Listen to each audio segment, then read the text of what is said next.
ಅಜ್ಜಪ್ಪರು ಸಹ 2005ನೇ ಇಸವಿಯಲ್ಲಿ ಗ್ರಾಮ ಪಂಚಾಯತಿ ಅಧ್ಯಕ್ಷ ಆಗಿದ್ದು, ಅದಾದಮೇಲೆ ನಾನು APMCಗೆ ಅವ್ರ ಭಾಗದಲ್ಲಿ ನಿಂತಾಗ ನನ್ನನ್ನು ಕರ್ಕೊಂಡು ಹೋಗಿ ಆ ಭಾಗದಲ್ಲಿ 4 ದಿನ ಕ್ಯಾನ್ವಾಸ್ ಮಾಡಿ ಕೇವಲ 20 ವೋಟಲ್ಲಿ ನಾನು ಸೋತಿದ್ದು APMCಲಿ. ಅದಾದ ನಂತರ ನಾನು ಅದೇ ಭಾಗದಲ್ಲಿ ಜಿಲ್ಲಾ ಪಂಚಾಯತಿ ಮೆಂಬರ್ ಆದೆ. ಅದಾದ ನಂತರ ನಾನು ಈಗ ತಾಲೂಕು ಗ್ಯಾರಂಟಿ ಯೋಜನೆ ಅಧ್ಯಕ್ಷರು. ಅಜ್ಜಪ್ಪರ ಆಪಾದನೆ ಇಷ್ಟೇ, ಬ್ರಾಂದಿ ಅಂಗಡಿ ಧರ್ಮಣ್ಣ ಬ್ರಾಂದಿ ಅಂಗಡಿ ಧರ್ಮಶೇಖರ್ ಅಂತ ಹೇಳ್ತಾರೆ. ನಾನು ಬ್ರಾಂದಿ ಅಂಗಡಿ ಧರ್ಮಶೇಖರ್ ಆಗಕ್ಕೆ ಬ್ರಾಂದಿ ಅಂಗಡಿನ ಶಿವಲಿಂಗೇಗೌಡರು ಬರೋಕ್ಕಿಂತ ಮುಂಚೆನೇ ನಾನು ಬ್ರಾಂದಿ ಅಂಗಡಿ 2005ರಲ್ಲಿ ಅಷ್ಟಕ್ಕೆ ನಾನು ಬ್ರಾಂದಿ ಅಂಗಡಿ ಮಾಡಿದ್ದೆ. ಶಿವಲಿಂಗೇಗೌಡರಿಗೂ ಬ್ರಾಂದಿ ಅಂಗಡಿ ಯಾವುದೇ ರೀತಿ ಸಂಬಂಧ ಇಲ್ಲ. ಇವತ್ತು ಶಿವಲಿಂಗೇಗೌಡರು MLA ಆಗಿರೋದ್ರಿಂದ ಯಾವ್ದಾರ ಬ್ರಾಂದಿ ಅಂಗಡಿ ತೊಂದರೆ ಕೊಟ್ಟಿದಾರ ಇಲ್ವಲ್ಲ. ನಾಳೆ ಇನ್ನೊಬ್ರು ಆಗ್ಬೋದು ಅವ್ರಿಗೆ ಬ್ರಾಂದಿ ಅಂಗಡಿ ತೊಂದರೆ ಕೊಡೋಕ್ಕಾಗ ಅದು ನಮ್ಮ ಮುಖ್ಯವಾಗೋದು. ನಾವು ನಮ್ಮ ಜೀವನೋಪಾಯಕ್ಕೆ ಹೊಟ್ಟೆಪಾಡಿಗೋಸ್ಕರ ನಾವು ಹಾಕಿದ್ದೀವಿ. ಅದಕ್ಕೆ ಬ್ರಾಂದಿ ಅಂಗಡಿ ಧರ್ಮಶೇಖರಲ್ಲ ಅಜಬಣ್ಣ, ನಾನು ನಿನ್ನ ಆತ್ಮೀಯ ಸ್ನೇಹಿತ ಗೀಜಳ್ಳಿ ಶೇಖರಣ್ಣ. ನೀನು ನಂದು ಏನು ಆಗ್ತಿರಲಿಲ್ಲ, ನೀನು ಅದನ್ನ ಅಲ್ಲಿ ಹೇಳ್ಕೊಂಡು ಹೋಗಿದ್ದೀಯಾ ಇರ್ಲಿ. ಆದ್ರಿಂದ ಅಜಬಣ್ಣ ನಾನು ಕ್ಲೀನಾಗಿ ಉತ್ತರ ಕೊಟ್ಟಿದ್ದೀನಿ. ಇನ್ನ ಸಂತೋಷ ನನಗೆ ಯಾವ್ಯಾವುದು ಅವರು ಹೇಳಿದ್ರು, ಅವರು ಮನೆ ಪ್ರತಿಕ್ರಿಯೆ ಮಾಡಿದ್ರು, ಅದಕ್ಕೆ ನಾನು ಕ್ಲೀನಾಗಿ ಇಲ್ಲಿ ಮಾಧ್ಯಮದ ಮುಖಾಂತರ TV ಮಾಧ್ಯಮದ ಮುಖಾಂತರ ಕ್ಲೀನಾಗಿ ಉತ್ತರ ಕೊಟ್ಟಿದ್ದೀನಿ. ಏನು ನೀವು ಪ್ರತಿಕ್ರಿಯೆ ಮಾಡಿದ್ದೀರಾ, ಇವತ್ತು ರೈತರಿಗೆ TC ಬಗ್ಗೆ ಇರ್ಬೋದು, ಆಮೇಲೆ ದೇವೇಗೌಡರ ಬಗ್ಗೆ ಇರ್ಬೋದು, ಶಿವಲಿಂಗೇಗೌಡರು ಆರ್ಸಿಯಲ್ಲಿ ವಾಸ ಇರಲ್ಲ ಅನ್ನೋ ಬಗ್ಗೆ ಇರ್ಬೋದು, ಹಾಗೂ ಗ್ರಾಮ ಅಭಿವೃದ್ಧಿ ಆಗಿಲ್ಲ ಅನ್ನೋ ಬಗ್ಗೆ ನಾನು ಪ್ರತಿಕ್ರಿಯೆ ಕೊಟ್ಟಿದ್ದೀನಿ. ನೀವು ನಿನ್ನೆ ಬಂದು ಅವು ಯಾವ ವಿಚಾರನೂ ಮಾತಾಡಿಲ್ಲ, ನೇರ ಸೀದಾ ಧರ್ಮಶೇಖರನ್ನು ಬಯ್ಯಾರೆ. ಇಷ್ಟೇ ವಿಚಾರ. ಧರ್ಮಶೇಖರ್ ಒಂದು ಮತ್ತೆ ಅಲ್ಲಿ ಏನ್ ಕಳಿಸಿದ್ದಾರೆ, ನಮ್ಮ ಸಮಾಜದ ಮುಖಂಡರು ಬಂದಿದ್ದಾರೆ. ನಮ್ಮ ಸಮಾಜದ ಮುಖಂಡರನ್ನ ಕಳಿಸಿದ್ದಾರೆ, ಬೇರೆ ಕಳಿಸಿಲ್ಲ. ನಮ್ಮ ಸಮಾಜದ ಮುಖಂಡರು ಬಂದರೆ ನಾನು ಎಲ್ಲ ಸಂತೋಷನ ಎಲೆಕ್ಷನ್ ನಿಂತ್ಕೊಂಡ್ರೆ ಅವರೆಲ್ಲ ನನಗೆ ಕೊಟ್ಟಾಗ್ತಾರೆ. ನನ್ನ ಬಂಧುಗಳು, ಅವರು ನಮ್ಮ ಸ್ನೇಹಿತರು, ನಮ್ಮ ಮಿತ್ರರು, ನಮ್ಮ ಸಂಬಂಧಿಕರು. ಆದ್ರಿಂದ ಸುದ್ದಿಗೋಷ್ಠಿಯಲ್ಲಿ ಇವತ್ತು ಅಜ್ಜಪ್ಪನಿಗೆ ಒಂದು ಹೇಳಕ್ಕೆ ಇಷ್ಟಪಡ್ತೀನಿ. ರಾಜಕಾರಣ ಬರುತ್ತೆ ಹೋಗುತ್ತೆ, ನಾವು ನಿಮ್ಮ ಮೇಲೆ ನೀವು ನಮ್ಮ ಮೇಲೆ ಎಳೆದಾಡ್ತಾ ಇದ್ರೆ ಜೀವನ ಪೂರ್ತಿ ಎಳೆದಾಡ್ತಾ ಇರ್ತೀವಿ. ನಾವು ಕರೆಕ್ಟಾಗಿ ಹೇಳ್ತೀವಿ. ನೀವು ತಾಲೂಕು ಅಭಿವೃದ್ಧಿ ಆಗಿಲ್ಲ, ಧರ್ಮಶೇಖರನ್ನ ತೇಜಾಬಾಜಿ ಮಾಡೋಕ್ಕೆ, ಬಕೀಟ್ ಹಿಡಿಯೋಕ್ಕೆ ಈ ತರ ಮಾಡಿದ್ದಾರೆ ಅಂತ. ಧರ್ಮಶೇಖರನಿಗೆ ಬಕೀಟ್ ಹಿಡಿಯೋದು ಅಭ್ಯಾಸನೇ ಇಲ್ಲ. ನಾನು ಶಿವಲಿಂಗೇಗೌಡರು ಬರೋಕ್ಕಿಂತ ಮುಂಚೆನೆ ನಾನು ಈ ತಾಲೂಕಲ್ಲಿ ಗ್ರಾಮ ಪಂಚಾಯತಿ ಅಧ್ಯಕ್ಷ ಆಗಿದ್ದೀನಿ. ಶಿವಲಿಂಗೇಗೌಡ ಅವತ್ತು ಹಸಿಗೇರಿ ಬಂದಿರಲಿಲ್ಲ. 2005ರಲ್ಲಿ ನಾನು ಅಧ್ಯಕ್ಷ ಆಗಿದ್ದೀನಿ. ಅದರಿಂದ ನಾನು ಯಾವತ್ತೂ ಯಾರಿಗೂ ಬಕೀಟ್ ಇಲ್ಲ, ರಾಜಕಾರಣದಲ್ಲಿ ನಾನು ಬಕೀಟ್ ಹಿಡಿದಿಲ್ಲ. ನಮಗೂ ಧೈರ್ಯ ಇದೆ, ನಮಗೂ ನಮ್ಮ ತಂದೆ ತಾಯಿ ಬುದ್ಧಿಶಕ್ತಿ ಕೊಟ್ಟಿದ್ದಾರೆ, ಕಲಿಸಿದ್ದಾರೆ.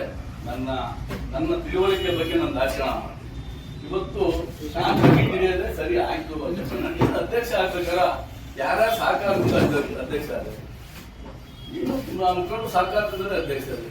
ನೀವು ಪ್ರೆಸ್ ಮೀಟಿಂಗ್ ಮಾಡ್ಬೇಕಾರ ಏನ್ ಮಾಡ್ತೀರ ಅಂದ್ರೆ ಅರುಣ್ ಕುಮಾರ್ ಮಾತಾಡಿದ್ರೆ ಅರುಣ್ ಕುಮಾರ್ ವಿರುದ್ಧ ನೀನೇ ಬಂದು ಮಾತಾಡ್ತೀಯ, ಈ ಕಡೆ ಶೆಮಣ್ಣ ಬಂದ್ರೆ ಶೆಮಣ್ಣ ವಿರುದ್ಧ ಬಂದು ಮಾತಾಡ್ತೀಯ, ಈ ಕಡೆ ನಮ್ಮ ಬಿಳಿಚೌಡನ ಬಂದ್ರೆ ಅವ್ರ ವಿರುದ್ಧ ಮಾತಾಡ್ತೇನೆ. ನೀನು ಅರುಣ್ ಕುಮಾರ್ಗೂ ನಾವು ಅವ್ರು ಸಮಾನರಲ್ಲ, ಅವ್ರು ಏನಕ್ಕೂ ನಾವು ಅವರಿಗೆ ಬರಲ್ಲ.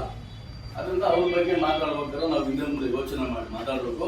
ಅವರು ಈ ತಾಲೂಕಲ್ಲಿ ಬೆಳ್ಕೊಂಡಿದ್ದಾರೆ, ಅವ್ರು ಕಷ್ಟ ಬಿದ್ದಿದ್ದಾರೆ, ಅವ್ರು ಬೆಳ್ಕೊಂಡಿದ್ದಾರೆ. ಸೆಕೆಂಡ್ ಶೆಮಣ್ಣ ಈ ತಾಲೂಕು ಅಭಿವೃದ್ಧಿ ಮಾಡಿದ್ದಾರೆ. ನಗರದಲ್ಲಿ 3-4 ಸತಿ ಅವರು ಅಧ್ಯಕ್ಷ ಆಗಿದ್ದಾರೆ ನಗರಸಭೆಗೆ. ಆದ್ರಿಂದ ಅವ್ರ ಬಗ್ಗೆನೂ ನೀವು ಮಾತಾಡೋದು ಅಲ್ಲ. ಅದೇ ರೀತಿ ನಮ್ಮ ಹಿರಿಯರು, ರಾಜಕೀಯದಲ್ಲಿ ಹಿರಿಯರಿರ್ಬೋದು, ಅವ್ರ ಆರೋಗ್ಯ ಸರಿ ಇಲ್ಲ ಅನ್ನೋದು ಯೋಚನೆ ಮಾಡಿದ್ರೆ ಬಿಳಿಚೌಡೆಯರ ಬಗ್ಗೆ ನೀವು ಬಂದು ಮಾತಾಡಿದ್ರಿ. ತಪ್ಪು ಅಜ್ಜಪ್ಪಣ್ಣ, ನಿಮ್ಮನ್ನ ಕೆಲವೊಂದು ಬಾರಿ ಸರಿದಾರಿಗೆ ತಳ್ಬೇಕಾರ ಆ ಬಿಳಿಚೌಡನವರ ಪಾತ್ರ ನಿಮಗೆ ಜಾಸ್ತಿ ಇದೆ. ನೀನು ಅಧ್ಯಕ್ಷ ಆಗಬೇಕಾಗಿರ್ಬೋದು, ನೀನು ಒಬ್ರು ಮುಖಂಡ ಆಗ್ಬೇಕಾರ ಬಿಳಿಚೌಡನವರ ಪಾತ್ರ ಇದೆ. ನಾನು ಬಕೀಟ್ ನಿಂತು ರಾಜಕಾರಣ ಮಾಡಿಲ್ಲ. ನಮ್ಗೇನಾದ್ರು ಆಗಿದ್ರೆ ಇವತ್ತು ಸಂತೋಷನ ನಿಮ್ ಗ್ರಾಮಕ್ಕೆ ಬಂದಾಗ ನೀನ್ ಯಾಕೆ ಕಾರ್ ಟೈಲೆಟ್ ಬಂದ್ಕೊಂಡು ಏಕವಚನದಲ್ಲಿ ನಿನ್ ಸಂತೋಷನ ಕೈದೆ ಬಟ್ಟೆ ಹರ್ಕೊಂಡ್ಬಿಟ್ಟು ನೀನು ಶಾಸಕರು ಮತಕ್ಕೆ ಯಾಕೆ ಬಂದ ಅಲ್ವಾ? ನಾನ್ ಬಕೀಟ್ ಹಿಡಿದಿಲ್ಲ, ನೀವು ಸಿಂಟೆಕ್ಸ್ ಆಗಿದ್ದೀರಾ. ಆದ್ರಿಂದ ಈ ತರ ಯಾರೋ ಹೇಳ್ಕೊಟ್ಟಿದ್ದ ಹೇಳಿಕೆ ಹೇಳದ ಬಿಡಿ. ಯಾಕಂದ್ರೆ ನಾವು ಅವತ್ತು ಯಾವುದೇ ರೀತಿ ತಪ್ಪು ಮಾತಾಡಿಲ್ಲ, ಪ್ರತಿಕ್ರಿಯೆ ಕರೆಕ್ಟ್ ಆಗಿ ಕೊಟ್ಟು ಹೋಗಿದ್ದೀನಿ. ತಾಲೂಕು ಅಭಿವೃದ್ಧಿ ಆಗಿಲ್ಲ ಅನ್ನೋದು ಮತ್ತೆ ನೆನ್ನೆ ಪ್ರಸ್ತಾಪ ಒಂದು. ಸೆಕೆಂಡ್ ಒಂದು ಯಾರೋ ಗೀಜಳ್ಳಿ ಮಲ್ಲಿಕಾರ್ಜುನ ಸ್ವಾಮಿನವರು ಮಾತಾಡಿದ್ರು, ಅದಕ್ಕೆ ನಮ್ಮ ನಾಗಣ್ಣ ಬಸವರಾಜಣ್ಣ ಮಾತಾಡ್ತಾರೆ. ಸ್ವಾಮಣ್ಣ ಬಗ್ಗೆ ಅಜ್ಜಪ್ಪ ಮುಗಿಸಿದ ನಾನು 2 ನಿಮಿಷ ಮಾತಾಡ್ತೀನಿ. ಇವತ್ತು ಸಂತೋಷನಿಗೆ ಏಕವಚನದಲ್ಲಿ ಮಾತಾಡಿ ಕಾರಣಿಗೆ ಮಂಗ್ಕೊಂಡು ಇವತ್ತು ನೀವು ಅವ್ರ ಹತ್ರನೇ ಇದ್ದೀರಾ ಅಂದಾಗ ಅದಕ್ಕೇನಾದ್ರು ಒಂದು ಸಿಂಪ್ಟಮ್ಸ್ ಬೇರೆ ಇಲ್ಲಿ ನಿಮಗೆ ಆಗಿಲ್ಲ. ಆದ್ರಿಂದ ನೀವು ಅಲ್ಲಿ ಹೋಗಿ ಇದ್ದೀರಾ, ಇರಿ, ಎಲ್ಲ ಒಂದು ಲೀಡರ್ ಆಗ್ರಿ. ನೀವು ಸಣ್ಣದಾಗಬೇಡ್ರಿ. ಯಾರೇ ಪ್ರತಿಕ್ರಿಯೆ ಮಾಡಿರೋ ತಾಲೂಕಲ್ಲಿ ನೀವು ಒಬ್ರು ಬಂದು ಪ್ರತಿಕ್ರಿಯೆ ಮಾಡೋದು ಇದು ಜನಕ್ಕೆ ನೋಡ್ತಾ ಇರ್ತಾರೆ. ಜನ ನಿಮ್ಮ ಒಬ್ರು ಬಂದು ಪ್ರತಿಕ್ರಿಯೆ ಮಾಡೋದ ಜನ ನೋಡ್ತಾ ಇರ್ತಾರೆ. ಆದ್ರಿಂದ ನಾವು ಯಾವುದೇ ಕಾರಣಕ್ಕೂ ರಾಜಕಾರಣದ ಟಿಕೆಟ್ ಇದೆಯಲ್ಲ. ಇವತ್ತು ಶಿವಲಿಂಗೇಗೌಡರು ನನಗೆ ಜಿಲ್ಲಾ ಪಂಚಾಯತಿ ಟಿಕೆಟ್ ಕೊಟ್ಟಿದ್ದಾರೆ. ಇಲ್ಲ ಅನ್ನಲ್ಲ. ನನ್ನನ್ನ ಅರಸೀಕೆರೆ ತಾಲೂಕಲ್ಲಿ 13,684 ಮತಗಳಲ್ಲಿ ನನ್ನನ್ನು ಗೆಲ್ಲಿಸಿದ್ದಾರೆ. ಯಾವುದು ಗಂಟೆಗೆ ಹೋಗ್ಲಿಲ್ಲ, ನಮ್ಮ ಕಸ್ಬಾ ಹೋಗಲಿಲ್ಲ 11 ಕ್ಷೇತ್ರದಲ್ಲಿ 13,684 ಮತದಲ್ಲಿ ಗೆಲ್ಲಿಸಿದ್ದಾರೆ. ಅವ್ರ ಋಣ ಇದೆ. ಅದೇ ರೀತಿ ಇದ್ರ ಬಗ್ಗೆ ನೆಕ್ಸ್ಟ್ ಬರ್ತೀನಿ. ಇವತ್ತು ಅಜ್ಜಪ್ಪಣ್ಣರೇ ಸಾಕು, ಮುಂದಿನ ದಿನಗಳಲ್ಲಿ ನಿಲ್ಲಿಸಿ, ಯಾರಿಗೋ ಮೆಚ್ಚಿಸೋಕ್ಕೋಸ್ಕರ ನೀವು ಬಂದು ಯಾವಾಗಲೂ ಮಾಧ್ಯಮದ ಮುಖಾಂತರ ಕುತ್ಕೊಳ್ಳೋದು ತಪ್ಪು. ನಾನು ಹೇಳೋದನ್ನು ಮಾಧ್ಯಮ ಸ್ನೇಹಿತರು ನಾನು ಪ್ರತಿಕ್ರಿಯೆ ಕೊಟ್ಟಾಗ ನೀವೆಲ್ಲ ಇದ್ರಿ, ನೀವು ಅಜ್ಜಪ್ಪಣ್ಣ ಕೇಳಬೇಕಾಯ್ತು. ನೀನು ಬಂದಿರೋದು ಎಲ್ಲಿಗೋ ಅಂದ್ರೆ ಎಲ್ಲಿಗೋ ಹೋಗ್ತೇವೆ. ಅವ್ರು ಏನು ಮಾತಾಡಿದರೆ ನಾನೇನು ಹೇಳಿದ್ರೆ ಅವ್ರು ಯಾವಕ್ಕೂ ಇಲ್ಲ. ಅದರಿಂದ ಅಭಿವೃದ್ಧಿ ಆಗಿಲ್ಲ ಅಂತ ನಿಮ್ಮ ವಿಚಾರ. ನಾನು ಇನ್ನೂ ಸಂತೋಷನಲ್ಲಿ ಒಂದು ಹೇಳಕ್ಕೆ ಇಷ್ಟಪಡ್ತೇನೆ. ನಿಮ್ಮ ಮನೆಯಿಂದ ಹೊರಟ್ರೆ ಯಾವ್ದಾರ ಗ್ರಾಮಕ್ಕೆ ಹೋಗ್ಬೇಕು ಅಂದ್ರೆ ಡಾಂಬರ್ ರಸ್ತೆಯಿಂದ ಕಾಂಕ್ರೀಟ್ ರೋಡಿಗೆ ಹೋಗ್ತೀರಾ. ಕಾಂಕ್ರೀಟ್ ರೋಡಿಂದ ಯಾವ್ದಾರ ದೇವಸ್ಥಾನಕ್ಕೆ ಹೋಗ್ಬೇಕು ಅಂದ್ರೆ ದೇವಸ್ಥಾನದಲ್ಲಿ ಇರಿಸ್ತೀರಾ. ಇದು ಶಿವಲಿಂಗಿ ಅವರು ಚಪ್ಪಲಿ ಸಾಧಿಸಿದ ಇವತ್ತು ಕಾಂಕ್ರೀಟ್ ರೋಡ್ ಅರಸೀಕೆರೆ ತಾಲೂಕಲ್ಲಿ ಮಾಡಕ್ಕೆ ದೇವಸ್ಥಾನ ಮುಂದೆ ಒಂದು ನೆಲ್ಲಿ ತಿರುಗಿ ನೀವು ಪಾದ ತೊಳ್ಕೊಂತಿರಲ್ಲ, ಅದರಲ್ಲಿ ಶಿವಲಿಂಗಿ ಅವರು ಕಣ್ಣೀರು, ಅವ್ರ ಬೆವರಿದೆ. ಯಾವುದು ಆ ನೀರಲ್ಲಿ ಅವ್ರ ಕಣ್ಣೀರು ಮತ್ತೆ ಬೆವರಿದೆ. ಅದಾದ್ಮೇಲೆ ದೇವಸ್ಥಾನಕ್ಕೆ ಹೋಗ್ತೀರಾ. ತಾಲೂಕಲ್ಲಿ 60ಕ್ಕೂ ಹೆಚ್ಚು ಭಾಗ, 160ಕ್ಕೂ ಹೆಚ್ಚು ಭಾಗ ಶಿವಲಿಂಗಿ ಅವರು ಸಹಾಯ ಮಾಡಿ ದೇವಸ್ಥಾನಕ್ಕೆ ಕಟ್ಟಿದ್ದಾರೆ. ಇಲ್ಲೆಲ್ಲ ದೇವಸ್ಥಾನಗಳಲ್ಲಿ ನೀವು ಹೋಗಪ್ಪ, ನೀವೆಲ್ಲೆಲ್ಲಿ ಹೋಗ್ತೀರಾ ಅದೆಲ್ಲ ಶಿವಲಿಂಗಿ ಅವರ ಶ್ರಮ ಇದೆ. ಇವತ್ತು ಸಮುದಾಯ ಭವನ ಯಾವಾಗೋ ಮನೆಗೆ ಹೋಗ್ತಿದ್ದೀವೋ ಅದು ಶಿವಲಿಂಗಿ ಅವರದು, ಅದು ಅವರು ದೇಣಿಗೆ ಕೊಟ್ಟಿರ್ತಾರೆ. ನೀವು ಯೋಚನೆ ಮಾಡಬೇಕು. ತಾಲೂಕು ಅಭಿವೃದ್ಧಿ ಆಗಿಲ್ಲ ಅಂತೀರಲ್ಲ ನೀವು. ಇವತ್ತು ಅರಸೀಕೆರೆ ತಾಲೂಕಲ್ಲಿ ಕುಡಿಯಕ್ಕೆ ನೀರಿರಲಿಲ್ಲ, ಎಲ್ಲಿಂದ ಕುಡಿಯಕ್ಕೆ ನೀರು ಬಂತು? ಅರಸೀಕೆರೆ ನಗರದಲ್ಲಿ ಯುವಿಜಿಡಿ ಇರಲಿಲ್ಲ. ಅದೇ ರೀತಿ ಇವತ್ತು ವಿದ್ಯಾಭ್ಯಾಸ ಮಾಡೋಕ್ಕೆ ಮುರಾರಿ ಶಾಲೆಗಳಿಲ್ವ? ಇವತ್ತು ಅರಸೀಕೆರೆಯಲ್ಲಿ 7,000 ಮಕ್ಕಳು ವಿದ್ಯಾಭ್ಯಾಸ ಮಾಡ್ತಾರೆ. ಆಗ್ತದೆ. ಇವ್ರ ಕೊಡುಗೆ ಎಷ್ಟು? ನೀವು ಬಂದಿರೋ, ನಾನು ಈಗಲೂ ಹೇಳ್ತಾ ಇದ್ದೀನಿ, ನೀವು ಬಂದಿರೋದು 8 ವರ್ಷ. ನಾವಿಲ್ಲ ಹುಟ್ಟು ಬೆಳೆದಿವಿ. ಈಗಲೂ ನಾವೇ ನಿಮ್ಮನ್ನು ಒಪ್ಪಿಂದ ಇಲ್ಲ. ನಿಮಗೆ ಅರಸೀಕೆರೆ ಚಿತ್ರಣ ಗೊತ್ತಿಲ್ಲ. ನೀವು ಬರೋಕ್ಕಿಂತ ಮುಂಚೆ ಏನೂ ಇರಲಿಲ್ಲ. ಇಲ್ಲಿ 10, 15, 20 ವರ್ಷ ಹಿಂದೆ ಕರೆಂಟ್ ಇರಲಿಲ್ಲ. ಇವತ್ತು 220 kV, 110 kV, ಸೋಲಾರ್ ವಿದ್ಯುತ್, ಈ ರೀತಿ ಅಭಿವೃದ್ಧಿ ಹೇಳಕ್ಕೆ ಆಗಲ್ಲ. 199 ಅಭಿವೃದ್ಧಿ ಆಗಿದೆ ತಾಲೂಕಲ್ಲಿ. ಸುಮ್ಮನೆ ಕೆಲಸ ಮಾಡೋರಿಗೆ ಕಾಲ ಎಳೆಯೋದು ಬೇಡ. ನೀವು ರಾಜಕಾರಣ ಮಾಡಕ್ ಬಂದಿರೋ ರಾಜಕಾರಣ ಮಾಡಿ. ನಿಮ್ಮ ಮುಖಂಡರುಗಳು ಬಿಟ್ಟು ನನಗೆ ಇಲ್ಲಿ ನೀವು ಪ್ರೆಸ್ ಮೀಟಿಂಗ್ ಮಾಡ್ತೀರಂತ ನನಗೆ ಗೊತ್ತಿತ್ತು. ನಾನು ಅವತ್ತೇ ಹೇಳೋಗಿದ್ದೆ, ಅವ್ರು ಬಂದ್ ಮಾಡಿದ್ರೆ ನಾನು ಬಂದ್ ಮಾಡ್ತೀನಿ. ಯಾಕೆಂದ್ರೆ ನಾನೇನು ಯಾವಾಗ ಎದುರಲ್ಲ, ನಮ್ಗೆ ಎದುರು ಅಭ್ಯಾಸನೇ ಇಲ್ಲ. ಇವತ್ತು ಶಿವಲಿಂಗಿ ಅವ್ರ ಜೊತೆಲಿ ಇದ್ದೀನಿ ನಾನು. 5 ವರ್ಷದಿಂದ 50 ಲಕ್ಷ ರೂಪಾಯಿ ಕೆಲಸ ನನಗೇನು ಕೊಟ್ಟಿಲ್ಲ ಶಿವಲಿಂಗಿ ಅವರು. ನನಗೆ ನಮ್ಮ ಅಪ್ಪ ಒಂದು ಹೇಳೋಗಿದ್ದೆ, ನಾನು ಅಲ್ಲಿದ್ದೀನಿ, ಶಿವಲಿಂಗಿ ಅವ್ರಿಂದ ಇದ್ದೀನಿ. ಇದು ಅಜ್ಜಪ್ಪನ ಪಾತ್ರ. ಅಭಿವೃದ್ಧಿ ಅಂತ ಶಿವಲಿಂಗಿ ಅವರು ತಾಲೂಕಲ್ಲಿ ಮಾಡಿದರೆ ನೀವು ಯಾರು ಕಾಲ ಎಳಿಬೇಡ್ರಿ, ಸಹಕಾರ ಕೊಡಿ. 28 ಚುನಾವಣೆ ಬಂದಾಗ ಮುಖಾಮುಖಿ ಪ್ರಜಾಪ್ರಭುತ್ವ ವ್ಯವಸ್ಥೆಯಲ್ಲಿ ಎಲೆಕ್ಷನ್ ಆಗುತ್ತೆ, ಅವತ್ತು ಎಲೆಕ್ಷನ್ ಮಾಡೋಣ. ಇದು ಅಜ್ಜಪ್ಪನ ಪಾತ್ರ. ನಮ್ಮ ಹೆಸರು ಸ್ವಾಮಣ್ಣ ಅಂತ. ಸ್ವಾಮಣ್ಣಗೆ ನಾನು ಗೌರವ ಮಾತಾಡ್ತೀನಿ. ಸ್ವಾಮಣ್ಣರೇ, ನೀವೇನು ಹೇಳ್ತೀರಾ? ಪಾಣಿ ಆಗಿಲ್ಲ, ಶಾಸಕರಾಗಿ ಮಾಡಿಕೊಡ್ಬೋದಾಯ್ತು ಪಾಣಿ ಅಂತ ನೀವು ಹೇಳ್ತೀರಾ. ಇವತ್ತು ಎಸ್ ಬಸವರಾಜಣ್ಣ ಮತ್ತೆ ಪ್ರಥಮವಾಗಿ ಜೀವಿ ಸಿದ್ದರಾಮಯ್ಯ ಅಂತಿಮವಾಗಿ ಅರಸೀಕೆರೆ ನಗರದಿಂದ 5 ಕಿಲೋಮೀಟರ್ ಟೌನ್ ಡೆವಲಪ್ಮೆಂಟ್ ಅಂತ ಜಾಗ ಇಟ್ಕೊಂಡಿದ್ದೀನಿ. ನೀವು ಯಾರು ಸರ್ಕಾರ ಒಂದು ಯೋಜನೆ ಮಾಡ್ತಾರೆ ನಗರಸಭೆಯಿಂದ, ಕೇಂದ್ರ ಬಿಂದುವಿಂದ ಹಿಡಿದು ಈ ಸುತ್ತ ಟೌನ್ ಡೆವಲಪ್ಮೆಂಟ್ಗಿಂತ 5 ಕಿಲೋಮೀಟರ್ ಜಾಗ ಇಟ್ಕೊಂಡಾಗ ಆ 5 ಕಿಲೋಮೀಟರ್ ಯಾವುದೇ ಕಾರಣಕ್ಕೂ ಪಾಣಿಯನ್ನು ಬಂದಿಲ್ಲ. ಹಿಂದೆ ನೀವು ಈ ಊರಲ್ಲಿ ನೀವು 10 ಜನ ವೋಟ್ ಹಾಕಿದ್ರೆ 2004 ಏನಾಯ್ತು ಅಂತ ನಿಮ್ಗೆಲ್ಲ ಗೊತ್ತಿದೆ. ನೀವು ಮಾಡ್ಕೊಡ್ಬೇಕಾಯ್ತಪ್ಪ, ನಾವೇನು ಬೇಡ ಅಂದಿತ್ತು. ನಾವಿನ್ನೂ ರಾಜಕಾರಣಕ್ಕೆ ಬಂದಿರಲಿಲ್ಲ, ಅದು ನಿಮ್ಗೆ ಆಗಲಿಲ್ಲ, ಆಗಲ್ಲ. ಸೆಕೆಂಡ್ ಒಂದು ಪಾಣಿ ಆಗಲಿಲ್ಲ ಅಂದ್ರೆ ಇವತ್ತು ಅಮೃತ್ ಮಹಲ್ ಇರ್ಬೋದು, ಗೋಮಾಳ ಇರ್ಬೋದು, ಫಾರೆಸ್ಟ್ ಲ್ಯಾಂಡ್ ಇರ್ಬೋದು, ಬೀಚ್ ಲೋಮ ಇರ್ಬೋದು, ಯಾವುದೇ ಇವತ್ತು ಸರ್ಕಾರ ಆದೇಶ ಮಾಡಿರಲಿಲ್ಲ ಪಾಣಿ ಕೊಡೋಕ್ಕೆ, ಕಾಯಂ ಸಾಗುವಳಿ ಕೊಡೋಕ್ಕೆ ಯಾವತ್ತು ಆದೇಶ ಕೊಟ್ಟಿರಲಿಲ್ಲ. ಆದ್ರಿಂದ ಇವತ್ತು ಏನು ನಮ್ಮ ಕಾಂಗ್ರೆಸ್ ಸರ್ಕಾರದಲ್ಲಿ ಕೃಷ್ಣ ಬೈರೇಗೌಡರು ಬಂದು ಈ ಏನು ಉಳಿದಿಲ್ಲ ಜಮೀನು ಯಾರು ಉಳಿದಿದ್ದಾರೆ ಅವರಿಗೆ 53 ಅರ್ಜಿ ಹಾಕಿ ಕಾಯಂ ಸಾಗುವಳಿ ಕೊಟ್ಟು ಪಾಣಿ ಕೊಡುವ ಒಂದು ವ್ಯವಸ್ಥೆಯನ್ನ ಕೃಷ್ಣ ಬೈರೇಗೌಡರು ನಮ್ಮ ಜಿಲ್ಲಾ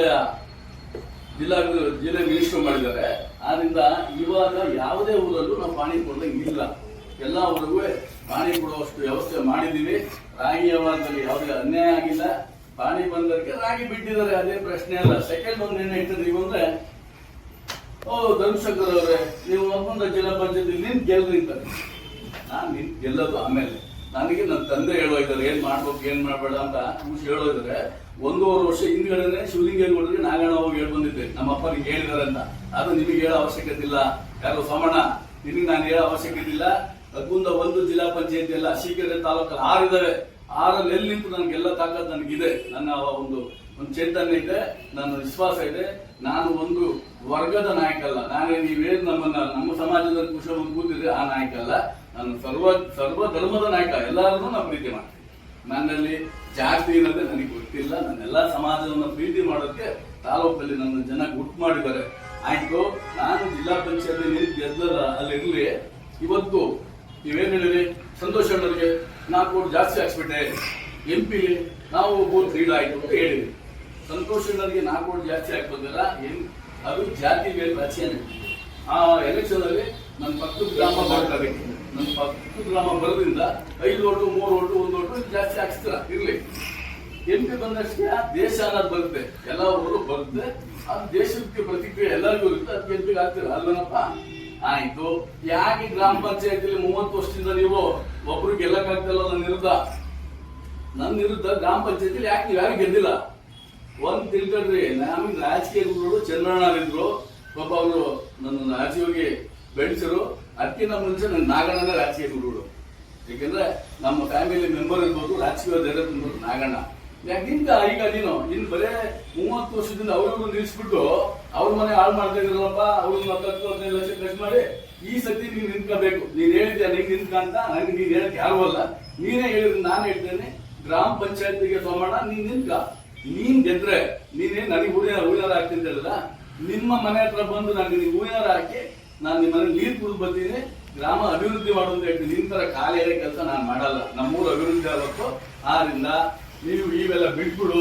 ಈ ಸತಿ ನೀನೇ ಗ್ರಾಮ ಪಂಚಾಯತಿ, ನೀನೇ ಮೆಂಬರ್, ನೀನೇ ನಿಂತ್ಕೋಬೇಕು. ನಿನ್ನ ವಿರುದ್ಧವಾಗಿ ನನ್ನ ಮಗ ನಿಂತ್ಕೊಂತಾನೆ. ಅದೇನಾರ ಆಗಲಿ ಅದು ನೋಡೋಣ. ನನ್ನ ಮಗ ಇದ್ದಾನೆ, ನಮ್ಮ ಅಣ್ಣನ ಮಗ ಇದ್ದಾನೆ. ಚಾಲೆಂಜ್ ಇವತ್ತು ಮಾಡ್ತಾ ಇದ್ದೀನಿ. ನೀನ್ ಬೇರೆ ಖಾಲಿ ಹೋಗ್ಬೇಡ, ನಿಂತ್ಕೊಳ್ಳಪ್ಪ ನೋಡೋಣ. ನಿಂತ್ಕ. ಯಾವ ಚುನಾವಣೆ ಮಾಡಿ ಯಾರು ಎತ್ಕಟ್ ಮಾಡಕ್ ಹೋಗ್ಬೇಡ. ಅವ್ರಿಗೆ ಹೊಡೆದಾಡ್ಸಿ ಗ್ರಾಮಗಳು ಹಾಳಾಗಿ ಹೋಗ್ತಿದಾವೆ. ಒಬ್ಬ ಅಮಾಯಕರು ಹೊಡೆದಾಡ್ತಾರೆ.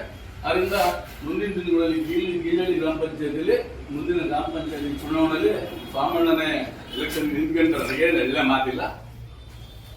ಅವರು ನಮ್ಮ ಸಂಬಂಧಿಕರು, ನಮ್ಮ ಫ್ಯಾಮಿಲಿ. ನಾನು ಫೋಟೋ ಹಾಕಿ ಪೂಜೆ ಮಾಡ್ಬೋದು. ನೀನ್ ಯಾರದು ಹೇಳಕ್ಕೆ? ನಿನ್ಗೇನು ಅರಿತಾ ಇದೆ PJ ಸಿದ್ದಪ್ಪನ ಫೋಟೋ ಹಾಕಿಬೇಕು ಅಂತ ಹೇಳಿ? ನಮ್ಮ ಸಂಬಂಧಿಕರೇ ಅವರು. ನಾನು ಇಕ್ಕೆ ಪೂಜೆ ಮಾಡ್ಬೋದು. ನಮ್ಮನೆ ನಮ್ಮ ಕುಟುಂಬ. ಅವ್ರ ರಾಜಕಾರಣದಲ್ಲಿ ವಿರೋಧ ಇರ್ಬೋದು, ನಾವು ವೈಯಕ್ತಿಕವಾಗಿ ಏನಾಗಿಲ್ವಲ್ಲ, ನಾವೆಲ್ಲ ಚೆನ್ನಾಗಿದ್ದೀವಿ. ಇದೆಲ್ಲ ಎಸ್ಕೇಟಿ ಕೆಲಸ ಮಾಡಕ್ ಬರಬೇಡ. ಮತ್ತೆ ನೀನು ಸೊಸೈಟಿ ವಿಚಾರಕ್ಕೆ ಬರ್ತೀಯ, ನಾನು ಒಪ್ತೀನಿ. ಸೊಸೈಟಿಲಿ ನಾವು ಸೋಲ್ ಅನುಭವಿಸಿದ್ವಿ. ಅವತ್ತು ನಿಮ್ಮೆಲ್ಲ ಮಾಧ್ಯಮದ ಮುಖಾಂತರ ನಾನು ನಿಮ್ಗೆಲ್ಲ ಪ್ರೆಸ್ ಮೀಟಿಂಗ್ ಮಾಡಿ ನಿಮ್ಗೆಲ್ಲ ಹೇಳಿದ್ವಿ. ಸೋಲ್ ಎಲ್ಲಿಂದಲ್ಲ ಅಂತ ಹೇಳಿದ್ವಿ. ನಿಮ್ಮೆಲ್ಲ ಗೆದ್ರಪ್ಪ, ನೀನ್ ಯಾಕೆ ಸೋತೆ? ಎಲ್ಲ ಗೆದ್ರು, ನೀನ್ ಸೋತಿದ್ದ ಕೇಳೋಣ. ಅದರಿಂದ ರಾಜಕಾರಣದಲ್ಲಿ ಸೋಲು ಗೆಲುವು ಇಟ್ಟಿದ್ದೆಯಾ? ಅದಕ್ಕೆ ಏನು ಪ್ರತಿಕ್ರಿಯೆ ನಾನು ಕೊಟ್ಟೆ ಅಂತ ನೀವು ಕೊಟ್ಟೆ ಅಂತ ನಾವು ಬರೋದು ಬೇಡ, ನಿಂಕಬೇಕು ಬೇಡ ಅಂತ ಹೇಳಿ ನನ್ನ ಕುಟುಂಬ ಇದೆ. ನಾನು ನಮ್ಮ ಕುಟುಂಬದಲ್ಲಿ ಕೇಳೋನು. ನಾನು ತಾಲೂಕಲ್ಲಿ 6 ಕ್ಷೇತ್ರದಲ್ಲಿ ಎಲ್ಲಿ ಬೇಕಾದ್ರೆ ಹೇಳ್ತೀನಿ. ಅದಕ್ಕೆ ಸಹಕಾರ ಕೊಡೋಕೆ ಸುಲಿಗೆ ಹೋಗಿದ್ದಾರೆ. ಏನೇನಿಲ್ಲ, ನಾವು ಬಕೀಟ್ ಇರ್ತಲ್ಲ ನಾನು ರಾಜಕಾರಣದಲ್ಲಿ ಯಾರಿಗೂ. ನೀವುಗಳು ಏನ್ ಮಾಡಿದಪ್ಪ ನೀನು ಪ್ರಮಾಣ? ನೀನು ಆಕಾಶ ಬಕೀಟ್ ಇಟ್ಕೊಂತೀಯ, ಈ ಕಡೆ ರಾಜ್ಕುಮಾರ್ ಬಂದಾಗ ಬಕೀಟ್ ಹಿಡಿತೀಯ, ಈಗ ಮರಿಸ್ವಾಮಿ ಬಂದವ್ರಿಗೆ ಹಿಡಿತೀಯ, GBTಗೆ ಹಿಡಿತೀಯ, ಅಲ್ಲಿ ಸಂತೋಷನಿಗೂ ಬಕೀಟ್ ಹಿಡಿತೀಯ. ಈ ಕೆಲಸ ಬಿಡು. ನಿಂದೊಂದು ಪಕ್ಷ ನಿನ್ ಸಿದ್ಧಾಂತ ಮಾಡು. ರಾಜಕೀಯ ಮಾಡಕ್ ಬೇಡ ಅಂತಾರೆ. ಯಾವತ್ತಾರ ವಿರೋಧ ಮಾಡಿದ್ದೀವಿ. ನೀವು ನಮ್ಮೂರ ಯಾರು ರಾಜಕೀಯ ಕೇಳಿ, ಚಂದ್ರಣ್ಣ ಕೇಳಿ, ಅವರ ವಿರುದ್ಧ ಗಲಾಟೆ ಮಾಡ್ತೀಯ. ಗುಸಿದಪ್ಪನ ಕೇಳಿದ್ರೆ ಗುಸಿದಪ್ಪ ವಿರುದ್ಧ ಗಲಾಟೆ ಮಾಡ್ತೀನಿ. ನಾವು ಗುಸಿದಪ್ಪಗೆ ನಾವು ದುಡ್ದಿದ್ದೀವಿ. ನನ್ನನ್ನು ಗುಸಿದಪ್ಪ ಮಾಡಿಲ್ಲ. ಯಾರ ಹೇಳಿದ್ರಲ್ಲೇ ಗುಸಿದಪ್ಪ ನಾನು ಹೇಳಿದ್ರು ಮಾಡಿಲ್ಲ. ನಮಗೆ ವಿರೋಧ ಮಾಡಿದ್ರು ಗುಸಿದಪ್ಪರು. ನಾವು ಗುಸಿದಪ್ಪಗೆ ನಮ್ಮ ಕುಟುಂಬದಿಂದ ಸಾಕಷ್ಟು ನಾವು ಅವ್ರಿಗೆ ದುಡಿದಿದ್ದೀವಿ. ಅವರು ನಮ್ಮ ಋಣ ತೀರಿಸಬೇಕು. ಅವ್ರು ಯಾಕೋ ಇನ್ನು ನಮ್ಮ ಮೇಲೆ ಇದ್ದಿಲ್ಲ. ಮುಂದಿನ ಚುನಾವಣೆ ಋಣ ತೀರಿಸ್ತಾನೆ ಅವ್ರ ಮಗ ಇದ್ದಾರೆ ನೋಡೋಣ. ಯಾಕಂದ್ರೆ ಅವ್ರಿಗೆ ಏನಿದ್ವಲ್ಲ ನಾವು ಅದಕ್ಕೆ ಹೇಳ್ತಿದ್ದೀವಿ. ನೀವು ಯಾರು ಎತ್ಕಟ್ಟು ಒಳ್ಳೆಯ ಹೋಗ್ಬೇಡ್ರಿ. ಚುನಾವಣೆ ಬಂದಾಗ ಚುನಾವಣೆ ಮಾಡೋಣ. ಈಗ ಸೊಸೈಟಿದು ನಾಳೆ ಮಾತಾಡುತ್ತೆ. ಅದೇನು ಧರ್ಮಣ್ಣ ಬಗ್ಗೆ ಮಾತಾಡಿದ್ರು, ಇನ್ನೊಂದು ನನಗೆ ಸಂಬಂಧ ಇಲ್ಲ. ಸಂಬಂಧಿತ ಮಾತಾಡ್ತಾನೆ. ಆದ್ರಿಂದ ನೀನ್ ನಾನು ಪ್ರೆಸ್ ಮೀಟಿಂಗ್ ಕೊಟ್ಟು ನಾನು ಬರ್ತೀನಿ. ನಾನು ಈಗ ನಾನು ಡೋಂಟ್ ಕೇರ್. ನಾನು ಎದ್ರಲ್ಲ, ನನಗೆ ಭಯ ಅನ್ನೋದೇ ಗೊತ್ತಿಲ್ಲ. ನೀನ್ ನನಗೆ ಹೇಳಕ್ಕೆ ಬರಬೇಡ. ನನಗೆ ಗೊತ್ತಿಲ್ಲ. ನೀವು ನಾಳೆ ಕೊಡ್ರಿ, ನಾನು ಮತ್ತೆ ಬಂದು ಉದ್ಯೋಗ ಕೊಡ್ತೀನಿ. ತಾಲೂಕು ಅಭಿವೃದ್ಧಿ ಆಗಿದೆ, ಒಳ್ಳೆ ಕೆಲಸ ಮಾಡಿದ್ದೀವಿ. ನಾವು ಪತ್ರಿಕೆ ಮಾಧ್ಯಮದ ಮುಖಾಂತರ ಎಲ್ಲರಿಗೂ ತಿರ್ತೀವಿ. ನನ್ನ ಪತ್ರಿಕೆ ಮಾಧ್ಯಮದಲ್ಲಿ ಬಂದು ಕೇಳಕ್ಕೆ ಇಷ್ಟಪಡ್ತೀನಿ. ನೀವು ಫಸ್ಟ್ ಕೇಳ್ಬೋದು. ಯಾಕಂದ್ರೆ ನಾನು ಅವ್ರಿಗೆ ಕರೆಕ್ಟಾಗಿ ಪ್ರತಿಕ್ರಿಯೆ ಕೊಟ್ಟಿದ್ದೆ. ಯಾಕೆ ಬಂದ್ ಮಾಡಿರೋ ನನಗೆ ಗೊತ್ತಿಲ್ಲ. ಇಲ್ಲಿ ಮುಂದಿನ ದಿನಗಳಲ್ಲಿ ಅತಿ ಹೆಚ್ಚು ಅಭಿವೃದ್ಧಿ ಆಗಬೇಕು ತಾಲೂಕು. ಶಾಸಕರು ಸಹ ಈ ತಾಲೂಕಲ್ಲಿ ಸಚಿವರಾಗಬೇಕು. ನಮಗೆ ಬೇಕಾದ್ರೆ ಅಷ್ಟೇ. ಈ ತಾಲೂಕಲ್ಲಿ ಸಚಿವರಾಗಬೇಕು. ನಮಗೆ ಅವರು 50 ಲಕ್ಷ ಕೆಲಸ ಕೊಡ್ತಾರೆ, ಕೋಟಿ ಕೆಲಸ ಕೊಡ್ತಾರೆ. ನನಗೆ ಬೇಡ. ನನಗೆ ಕೊಟ್ಟಿಲ್ಲ. ನನಗೆ ಮೇಲೆ ಏನು ಬೇಜಾರಿತ್ತು ಏನು ನನಗೆ ಗೊತ್ತಿಲ್ಲ.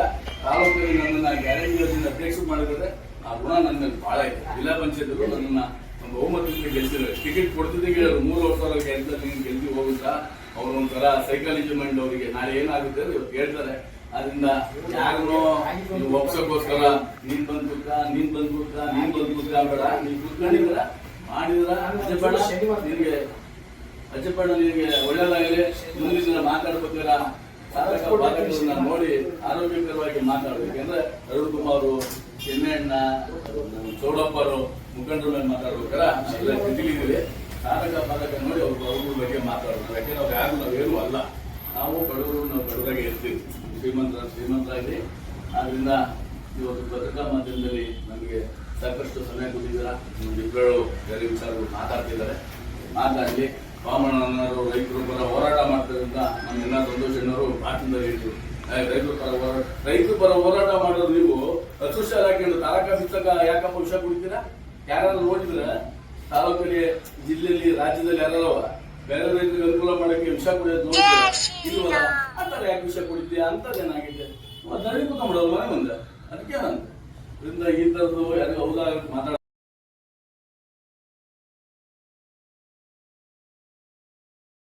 ನಾವು ಬಿಟ್ಟು ಹೋಗ್ತೀನಿ ಅಲ್ವಾ? ಗ್ರಾಮ ಪಂಚಾಯತಿಲಿ ಗೆಲ್ಸಿರೆ, ರಾಜಕೀಯ ಮಾಡಿ ಗೆಲ್ಸಿರ ನನ್ನ ಗ್ರಾಮಕ್ಕೆ ಏನೇನು ಅಭಿವೃದ್ಧಿ ಆಗ್ಬೇಕು ಆ ಕೆಲಸ ಮಾಡ್ತೀನಿ. ನಿನ್ನ ಕೆಲಸ ನೀನ್ ಮಾಡಪ್ಪ, ನಾನು ಸಹಕಾರ ಕೊಡ್ತೀನಿ, ನಿನ್ನ ಖಾಲಿ ಇಲ್ಲ ಅಂತ ಹೇಳಕ್ ಇಷ್ಟಪಡ್ತ ಮುಂದಿನ ದಿನಗಳಲ್ಲಿ ಯಾರೇ ಪತ್ರಿಕಾ ಮಾಧ್ಯಮ ಮಾಡಲಿ ಸಾಧಕ ಬಾಧಕವನ್ನು ಯೋಚನೆ ಮಾಡಿ ಅಂತ ನನ್ನ ಆತ್ಮೀಯ ಸ್ನೇಹಿತರ ಅಜ್ಜಪ್ಪಣ್ಣರಿಗೆ ನಮ್ಮ ಸಂಬಂಧಿಕರು ಬಂದಿರೋ ಎಲ್ಲ ಒತ್ತಿ ಪತ್ರಿಕಾ ಮಾಧ್ಯಮದಲ್ಲಿ ಹೇಳಿ ಮುಂದಿನ 1-2 ಏನು ನಾವು ಸೊಸೈಟಿಗೆ ಸೋದು ನಿಲ್ಸೋದು ಅಂತ ನಮ್ಮ ವ್ಯವಹಾರ ನಾಗಣ್ಣವ್ರು ಮಾತಾಡ್ತಾರೆ. ಅದಾದ್ಮೇಲೆ ಬಸವರಾಜಣ್ಣ ಬಗ್ಗೆ ಮಾತಾಡಿದ್ರೆ ಅವ್ರು 2 ಮಾತಾಡ್ತಾರೆ. ಅದನ್ನ ನಮಗೆ ಅಷ್ಟು ಸಮಯ ಕೇಳ್ತಾರೆ. ಯಾಕೆಂದ್ರೆ ನಾವು ಇದ್ದೇ JDS ಅಲ್ಲಿ ಇದ್ದಿದ್ದು. ನಾನು 3 ಬಾರಿ ಪಂಚಾಯತಿಗೆ ಗೆದ್ದಿದ್ದೀನಿ, 2 ಬಾರಿ ಅಧ್ಯಕ್ಷ ಆಗಿದ್ದೀನಿ ಪಂಚಾಯತಿಗೆ. ಬಟ್ ಯಾಕೆ ಸೋತು ಅಂತೇಳಿ ಅವ್ರು ಇನ್ನೂ ಗೊತ್ತಿಲ್ಲ. ಬಟ್ ನಾವು ಶಿವಲಿಂಗ ಗೆದ್ದಿದ್ದಾಗ JDS ಅಲ್ಲಿ ಸೊಸೈಟಿ ಬಗ್ಗೆ ಸೇರನ್ನ ಕಲೆಕ್ಟ್ ಮಾಡಿ ಜಾಸ್ತಿ JDSಗೆ ನಾವು ಸೇರ್ ಮಾಡಿಸಿದ್ವಿ. ಅದೇನಾಯ್ತು ಅನಿವಾರ್ಯ ಶಿವಲಿಂಗ ಕಾಂಗ್ರೆಸ್ ಹೋದಾಗ ನಾವು ಈಗ ಸೊಸೈಟಿ ನಿಂತ್ಕೊಂಡು ನಾವು ನಿಂತ್ಕೊಂಡೆ ಎಲ್ಲರೂ ನಮ್ಮ ಸಹೋದರಿಗಳು, ನಮ್ಮ ಬಸವಣ್ಣ ಎಲ್ಲ ನಿಂತಿದ್ವಿ. ಸೋತಿದ್ದೀವಿ. ಸೋದ್ರೆ ನಮಗೆ ಸೋಲಲ್ಲ. ಏಕೆಂದ್ರೆ ನಾವು ಶೇರ್ ಹಾಕಿದ್ದು JDS ಜಾಸ್ತಿ ಇದ್ದು ನಮ್ಮ ಪಂಚಾಯತಿ ವ್ಯಾಪ್ತಿಯಲ್ಲಿ ಪೂರ JDS 80% JDS ಶೇರ್ ಕಟ್ಟಿದ್ದಾರಲ್ಲ. ಹೀಗಾಗಿ ನಾವು ಕಾಂಗ್ರೆಸ್ಗೆ ಬಂದಾಗ ಅವರೆಲ್ಲ JDS ವೋಟ್ ಹಾಕಿದ್ರು. ಅದು ಏನ್ ಮಾಡಕ್ಕಲ್ಲ, ನಮ್ಮ ಸ್ನೇಹಿತರೆ ನಾವೇ ಮಾಡಿಸಿದ್ರು, ನಮ್ಗೆ ವೋಟ್ ಹಾಕಿಲ್ಲ.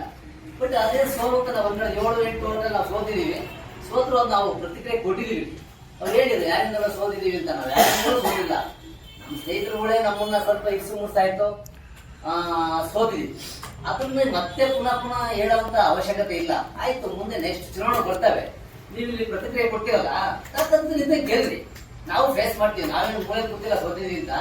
ಅಭಿವೃದ್ಧಿ ಬಗ್ಗೆ ನಾವು ಮಾಡಿದಷ್ಟು ನೀವು ಹೇಳ್ಕೊಳ್ಳೋಷ್ಟು ಮಾಡಕ್ ಆಗಲ್ಲ. ಇವತ್ತು ನಮ್ಮ ಪಂಚಾಯತಿ ವ್ಯಾಪ್ತಿಲಿ EJD ಶೇಖರಣ್ಣ, ನಾಗಣ್ಣ ಏನ್ ಮಾಡಿದ್ರು ಅಂತ ಹೇಳಿ ಇಡೀ ಪಂಚಾಯತಿ ನೋಡ್ಬೇಕು. ಇವತ್ತು ಯಾವ ಊರೇ ತಗೊಳ್ಳಿದ್ದೀವಿ, ಗೊಬ್ಬರಳ್ಳಿ ತಗೊಳ್ಳಿ, ಅಣ್ಣಕಳ್ಳಿ ತಗೊಳ್ಳಿ, ಎಳವಾರೆ ತಗೊಳ್ಳಿ, ಎಲ್ಲಾ ಊರಲ್ಲೂ ಇಷ್ಟೆಲ್ಲ ಜಾಗ ಬಿಟ್ಟಿದ್ದು ಅದರ ಕೆಲಸ ಮಾಡಿದ್ವಿ ನಾವು. ಅಧ್ಯಕ್ಷ ಆದಾಗ ನಾವು MLA ಸಪೋರ್ಟ್ ತಗೊಂಡು ಎಲ್ಲಾ ಕೆಲಸ ಮಾಡಿ, ಕುಡಿಯೋ ನೀರು ಇರ್ಬೋದು, ದಾರಿ ದೀಪ ಚಿರಂಡಿ ವ್ಯವಸ್ಥೆ ಇರ್ಬೋದು, ಓವರ್ ಟ್ಯಾಂಕ್ ಕಟ್ಟೋದು ಇರ್ಬೋದು, ಊರಿಂದ ಊರಿಗೆ ಹೋಗೋ ರಸ್ತೆಗಳು ಅಷ್ಟನ್ನು ನಾವು ಶೇಖರಣೆ ಸೇರಿ ಮಾಡಿ ಎಲ್ಲಾ ಊರಲ್ಲಿ ಕೆಲಸ ಮಾಡ್ತೀವಿ. ಅಭಿವೃದ್ಧಿ ಬಗ್ಗೆ ನೀವು ಯಾರು ಮಾತಾಡೋದು ಅವಶ್ಯಕತೆ ಇಲ್ಲ. ಬಂದು ನೋಡಿ, ನಿಮ್ ಕೈ ಮಾಡಕ್ಕಾಗದವ್ರು ಯಾಕೆ ಸುಮ್ಮನೆ ಇಲ್ಲದೆಲ್ಲ ಮಾಡ್ತೀರಾ? ಮಾಡಿ, ಅಭಿವೃದ್ಧಿ ಮಾಡಿ. ನೀವು ಸಂತೋಷ ಅಂತಿದ್ದೀರಾ, ಸಂತೋಷ. ನೀವು ಸೆಂಟ್ರಲ್ ನಿಂದ ಗಂಟಕ್ಷ ಮಾಡಿ, ನಾವು ಬೇಡವಲ್ಲ. ನಾವು ಅಭಿವೃದ್ಧಿ ಅಡ್ಡ ಹೋಗ್ತೀವಾ? ಇವತ್ತು ಅಡ್ಡ ಹೋಗಲ್ಲ, ನಾವು ಸಾಕು. ಅದರಿಂದ ಮತ್ತೆ ಪುನಃ ಕರೆಯೋದು, ಮತ್ತೊಂದು ಸ್ಟೇಟ್ಮೆಂಟ್ ಇನ್ನೊಬ್ಬರ ಕೊಡೋದು, ಈ ಶೇಖರಣ ಬಕೆಟ್ ಹಿಡಿತಾರೆ ಅಂತ. ಯಾವ ಬಕೆಟ್ ಹಿಡಿದಿಲ್ಲ ನಾವು. ಕಾರಣ ನಾವು ಯಾರಿಗೂ ಬಕೆಟ್ ಹಿಡಿಯಲ್ಲ. ನಾವು ಜೊತೆಲೇ ಬೆಳೆದಿದ್ದೀವಿ. ಶೇಖರಣ ಬಕೆಟ್ ನಾನು ಬಕೆಟ್ ಹಿಡಿದಾಗುತ್ತೆ. ಶೇಖರಣ ಬಕೆಟ್ ಕೆಲಸ ಮಾಡೋಲ್ಲ. ಎಲ್ಲಾ ಜನತೆ ಸೇರ್ಕೊಂಡು ಒಟ್ಟಾರೆ ಅಭಿವೃದ್ಧಿ ಮಾಡ್ತಿದೀವಿ. ಏನ್ ಇವತ್ತು ಶಿವಲಿಂಗ ಗೌಡ್ರು ಅಭಿವೃದ್ಧಿ ಮಾಡ್ತೀವಿ, ಪರ ಇದೀವಿ ಅಷ್ಟೇ. ಅಭಿವೃದ್ಧಿ ಯಾರೇ ಮಾಡಲಿ ಸಾಕಾರ ನೀವು ಮಾಡಿ, ನಿಮ್ಗೂ ಸಾಕಾರ ಕೊಡ್ತೀವಿ. ನಾವೇನು ಅದ್ರ ಹಿಂದೆ ಇರಲ್ಲ. ನಿಮ್ಮ ಟೀಕೆ ಟಿಪ್ಪಣಿ ನಾವು ಮಾಡಲ್ಲ ಜೀವನದಲ್ಲಿ. ದಯಮಾಡಿ ಮುಂದೆ ಒಳ್ಳೆ ಆರೋಗ್ಯಕರವಂತ ಒಂದು ವಾತಾವರಣ ಸೃಷ್ಟಿಯಾಗಿ ಲಸಿಕೆ ತಾಲೂಕಲ್ಲಿ ಬಿಡಿ. ಇವೆಲ್ಲ ಚೇಷ್ಟೆ ಬಿಟ್ಟು ಯಾರು ಅಭಿವೃದ್ಧಿ ಮಾಡ್ತಾರೆ ಸಾಕಾರ ಕೊಡಿ. ಯಾವ ಪಕ್ಷದರಾಗಲಿ ಎಲ್ಲರೂ, ಯಾವ ಪಾರ್ಟಿಲೂ ಯಾರೇನೋ ಶತ್ರುಗಳಿಲ್ಲ. ನಮ್ಗೆ ಎಲ್ಲಾರು ಮಾತಾಡ್ತಾರೆ. ಅಜ್ಜಪ್ಪಣ್ಣ ಇರ್ಬೋದು, ಎಲ್ಲರೂ ಮಾತಾಡ್ತೀವಿ. ನಾವು ಎಲ್ಲಾ ಕಾರ್ಯಕ್ರಮಕ್ಕೆ ಹೋಗ್ತೀವಿ, ಎಲ್ಲಾ ಮನೆಗೆ ಹೋಗ್ತೀವಿ. ಅವ್ರು ಬರ್ತಾರೆ, ಹೋಗ್ತಾರೆ. ಹಂಗಂತೇಳಿ ಏನೇನೋ ಹೆಂಗೆಂಗೋ ಬಂದು ಪತ್ರಿಕಾ ಮಾಧ್ಯಮ ಮಾಡಬಾರ್ದು. ದಯಮಾಡಿ ಒಳ್ಳೆ ಕಾರ್ಯಕ್ರಮ ಮಾಡಿ, ಒಳ್ಳೆ ಕೆಲಸ ಮಾಡಿ, ನಿಮ್ಮೆಲ್ಲರಿಗೂ ನಾವು ಸಹಕಾರ ಕೊಡ್ತೀವಿ. ಅಭಿವೃದ್ಧಿ ನಾವು ಸೊಸೈಟಿ ನಮ್ಮೂರ ಸ್ವಾಮಿ ಭಾಳ ಅವನು ನಿಂತ್ಕೊಂಡಿದ್ದೇನೆ ಮಾವಕ್ಕ ಅವ್ರ ಕಡೆ ಕಾಂಬಿನೇಷನ್ ಹೋದ. ಅವ್ರ ಕಾಂಬಿನೇಷನ್ ಅಲ್ಲಿ ಕೆಲಸ ಕೇಳಿದ್ರು. ಇವ್ರಿಗೆ 50 ಓಟ್ ನಮ್ಗೆ ಡಿಜೆಲ್ ತಗೊಂಡು ಇವನ್ ಯಾಕೆ ಗೆಲ್ಲಿಲ್ಲ, ಕಾಂಬಿನೇಷನ್ ಇವನ್ ಯಾಕೆ ಬಿಟ್ಬಿಟ್ರು, ಅವರೆಲ್ಲ ಗೆದ್ಕೊಂಡ್ಬಿಟ್ರು, ಇವ್ರು ಯಾಕೆ ಗೆಲ್ಲಿಲ್ಲ? ಒಳ್ಳೆಯದು ಅಲ್ಲ ಹೇಳ್ತಿದ್ದಾಗ್ರಿ ಹಂಗಂತ 50 ಓಟ್ ತಗೊಂತೀನಿ ಡಿಜೆಲ್ ಅಂತ ಬರೀ ಅದು ಹೇಳ್ತಾರೆ. ಆಮೇಲೆ ನಾವು MP ಇಷ್ಟು ಓಟ್ ತಗೊಂಡ್ಬಿಡ್ತೀವಿ, MLA ಇಷ್ಟು ಓಟ್ ತಗೊಂಡಿದ್ದೀವಿ ಅಂತ ಹೇಳ್ತಾನೆ. ಯಾಕೆ ತಗೊಂಡ್ರು? ಒಬ್ಬ ಜನಾಂಗ ಜನಾಂಗ ಹಾಕಿರೋ ನಾವು 5-6 ಓಟ್ ಮುಂದೆ ಹಾಕಿರು. ಮೋದಿ ನೋಡಿ ಮೋದಿ ಓಟ್ ಹಾಕಿರು, ಜನಾಂಗ ಹಾಕಿರು. ಆಮೇಲೆ ಮತ್ತೆ ತಾಲೂಕು ಆಫೀಸಲ್ಲಿ ಜಮೀನು ಮಾಡಿಸ್ಕೊಡ್ತೀನಿ, ನಾನು ಇದು ಮಾಡಿಸ್ಕೊಡ್ತೀನಿ ಅಂತ ಹೋಗ್ಬಿಟ್ಟು ನಾನು ಪಕ್ಕದಲ್ಲೇ ಇದ್ದೆ. ವಿಶಿಷ್ಟ ಬಟ್ಟೆ ತಾನು ಸುಮ್ಮನೆ ಎತ್ತಿಬಿಟ್ಟು ಮೈನೆಲ್ಲ ಅನಿಸ್ಬಿಟ್ಟು ಇದು ಮಾಡಿದೆ.